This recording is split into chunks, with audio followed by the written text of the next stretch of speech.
How can I have hope? There may be many reasons why we ask this question, but the primary one, of course, is that we're having a difficult time feeling that hope is a possibility. The Christian understanding of hope isn't something that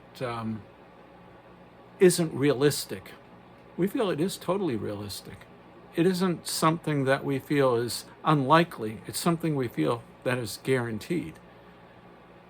Christian understanding of hope is an absolute hope. That to turn away from this hope that we have is to deny reality, to deny the truth. And it's something that is an absolute, clearly known thing, a guarantee. So how can we have this hope? Christians' hope begins with believing that Jesus rose from the dead. Christians believe it because we're quite confident that it's really true that he rose from the dead. It doesn't matter if we struggle to believe it from time to time, because we are human and we will have highs and lows in our faith and our emotions and our confidence. But our confidence is not about our emotions or our feeling, or any of those things. It's that Jesus is real, that he really did rise from the dead. And even though we may falter, he doesn't. And the truth about him also doesn't falter.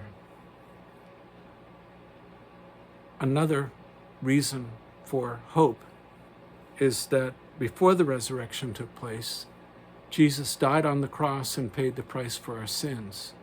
What separated us from God was our sin. And what no longer needs to separate us from God is taken care of. Our sin is taken care of because Jesus paid the price of our sin when he died on the cross. Another reason for hope is that the kingdom of heaven will come in its fullness at a future point in time when Jesus Christ returns. Then all of the things that are wrong will be made right, and everything will be put in order. And we have a lot of questions about why things are the way they are right now, and why God doesn't stop things from happening before they happen so that they don't happen.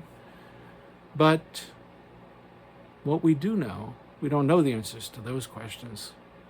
What we do know is that Jesus Christ died and rose again. What we do know is that he paid the price for our sin. And what we do know is that he's coming back to make everything right, and everything will be made right, every little detail.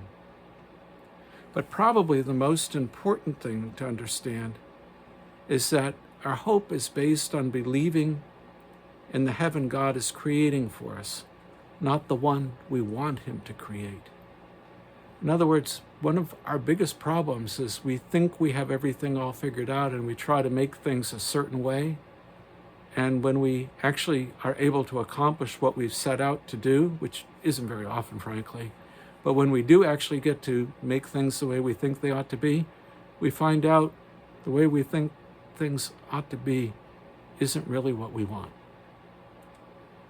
But what God is going to do is not what we want, but what he wants. And he is God. He knows things we don't know. He has an understanding we don't have. But most important, his concept, his principles of right and wrong are far superior to ours. They are truly right. They are truly good. And they are completely righteous. So we don't need to fear that maybe something's going to happen that he hasn't taken into consideration, or that he has mixed motives like we do, or that he falters in his commitment as we do. We can trust him completely. And this is our hope. In what Jesus has done when he died and rose again, and what he is preparing for us so that we can spend all of eternity with him and God the Father.